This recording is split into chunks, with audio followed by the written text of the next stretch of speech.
April 20న జన్మించారు శ్రీ నారా చంద్రబాబు నాయుడు గారు. విద్యార్థి దశలోనే నాయకుడిగా తన ప్రస్థానాన్ని ప్రారంభించిన చంద్రబాబు గారు 28 ఏళ్ల పిన్న వయసులోనే చంద్రగిరి శాసనసభ నియోజకవర్గం నుండి ఎమ్మెల్యేగా గెలుపొంది రాష్ట్ర శాసనసభలో అడుగుపెట్టారు. 30 ఏళ్ల వయసులోనే ఆంధ్రప్రదేశ్ రాష్ట్ర చలనచిత్ర పరిశ్రమ, పురావస్తు శాఖల మంత్రిగా బాధ్యతలు చేపట్టారు. 1995 సెప్టెంబర్ 1న ఉమ్మడి ఆంధ్రప్రదేశ్ ముఖ్యమంత్రిగా ఆయన ప్రమాణ స్వీకారం చేసే నాటికి శ్రీ నారా చంద్రబాబు నాయుడు గారి వయసు 45 ఏళ్లు. ప్రజలు వేరు, ప్రభుత్వం వేరు కాదని, ప్రజలే ప్రభుత్వమని అంటూ ప్రజల వద్దకు పాలనను తీసుకువెళ్లిన మొదటి ముఖ్యమంత్రి ఆయన. చంద్రబాబు గారు అధికారం చేపట్టే నాటికి ఆనాటి రాష్ట్ర ఆర్థిక పరిస్థితులు అనుకూలంగా లేవు. అలాంటి పరిస్థితుల్లో సంపద సృష్టి అనే సరికొత్త పంథాన్ని ఎన్నుకున్నారు చంద్రబాబు. అదే సమయంలో ప్రభుత్వంలో ఉన్న 47 కీలక శాఖలను నిరంతరం పర్యవేక్షిస్తూ ఫైళ్ల క్లియరెన్స్ వారోత్సవాలు నిర్వహించి ప్రభుత్వ యంత్రాంగంలో పని సంస్కృతిని పెంచారు. ప్రజలకు వేగంగా, నాణ్యంగా, పారదర్శకతతో కూడిన సేవలు అందించేందుకు అంకురార్పణ చేశారు.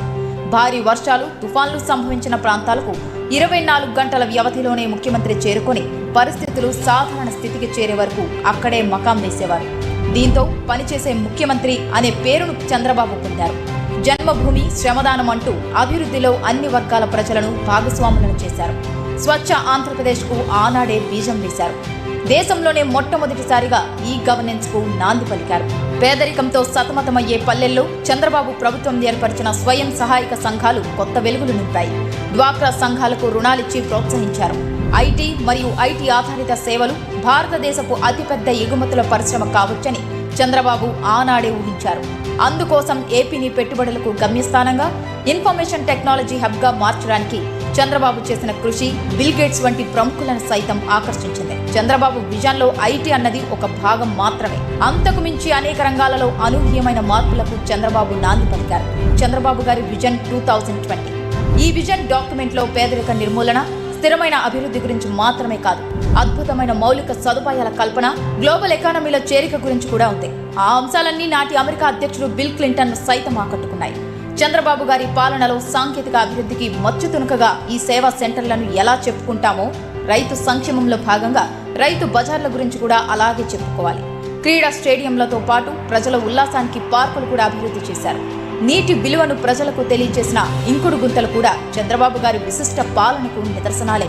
హైదరాబాద్లోని ఔటర్ రింగ్ రోడ్, శంషాబాద్ అంతర్జాతీయ విమానాశ్రయం, ఎంఎంటీఎస్, మెట్రో రైల్ వంటి ప్రాజెక్టులు చంద్రబాబు గారి పాలనలోని ఊపిరి పోసుకున్నాయి.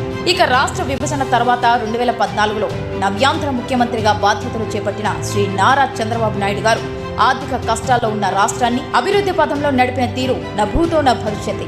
పట్టిసీమ, పోలవరం, ప్రజా రాజధాని అమరావతి నిర్మాణాలు అన్ని సంచలనాలే. కియా వంటి పరిశ్రమలను తెచ్చి ఆంధ్రప్రదేశ్ రాష్ట్ర వ్యాప్తంగా నాటిన పారిశ్రామిక అభివృద్ధి బీజాలు అభివృద్ధి వికేంద్రీకరణకు, సంపద సృష్టికి తార్కాణాలు. అభివృద్ధికి బ్రాండ్ అంబాసిడర్ అనిపించుకున్న శ్రీ చంద్రబాబు నాయుడు గారే తనలోని మానవత్వాన్ని చాటుతూ సంచలన సంక్షేమ పథకాలను విజయవంతంగా అమలు చేశారు. పింఛన్ల విషయాన్నే తీసుకుంటే అన్న ఎన్టీఆర్ 1984లో 30 రూపాయల పింఛనిస్తే చంద్రబాబు గారు 1995లో మొదటిసారి ముఖ్యమంత్రి కాగానే 75 రూపాయలు చేశారు. అలాగే 2014లో 200 ఉన్న పింఛన్ని 5 ఏళ్లలో 2000 అంటే 10 రెట్లు పెంచారు. పింఛన్లను ఇవ్వడాన్ని ఒక సామాజిక బాధ్యతగా భావిస్తారు చంద్రబాబు. అలాగే పేదలకు కేవలం 5 రూపాయలతో రుచి, శుచి కలిగిన ఆహారాన్ని అన్న క్యాంటీన్ల ద్వారా అందించారు. ఆయన చేసిన రైతు రుణమాఫీ ఒక చరిత్ర. ప్రజలను సరైన ప్రగతి వైపు నడిపించాలంటే ఆ లీడర్కు ఒక విజన్ ఉండాలి. విజన్తో పాటు క్రమశిక్షణ, కృతనిశ్చయం, శ్రమించే తత్వం, చిత్తశుద్ధి, సహనం, సాహసం, ఈ లక్షణాలన్నీ కలిగిన నాయకుడు శ్రీ నారా చంద్రబాబు నాయుడు గారు. అటువంటి నాయకుడు ఈ రోజు ముఖ్యమంత్రిగా ఆంధ్రప్రదేశ్ రాష్ట్ర పాలనా పగ్గాలు అందుకుంటున్నారు. ఇది ఆంధ్రప్రదేశ్ ప్రజలకు నిజంగా శుభదినం. స్వర్ణ శకానికి నాంది పలుకుతున్న ఈ తరుణంలో ఆంధ్రప్రదేశ్ ప్రజలకు శుభాకాంక్షలు. చంద్రబాబు గారి పాలన రాష్ట్రంలోని ప్రతి ఒక్కరికి అత్యుత్తమమైన భవిష్యత్తును పంచాలని, ప్రతి గడపకు ప్రగతి, సంక్షేమం, ఆనందమని శుభాల తోరణాలు కట్టాలని ఆకాంక్షిద్దాం. ఓసారి చప్పట్లతోటి మనం వెల్కమ్ చేయాల్సింది, స్వాగతం పలకవలసింది. గత 10 ఏళ్లలో తనకంటూ ఒక ప్రత్యేకతను సంతరించుకున్నారు తండ్రికి తగ్గ తనయుడు. 5 ఏళ్ల కీలక శాఖలకు ముఖ్యమంత్రిగా నవ్యాంధ్రకు పెట్టుబడుల కలను తీసుకొచ్చిన లోకేష్ గత 5 ఏళ్లుగా ప్రతిపక్షానికి చిరునామాగా నిలిచారు. తండ్రి కార్యదక్షత, పిలుపుతో యువగళం స్ఫూర్తిగా రాష్ట్రమంతటా యువతలో చైతన్యాన్ని తీసుకొచ్చారు. Please put your hands together and welcome Nara Lokesh గారు.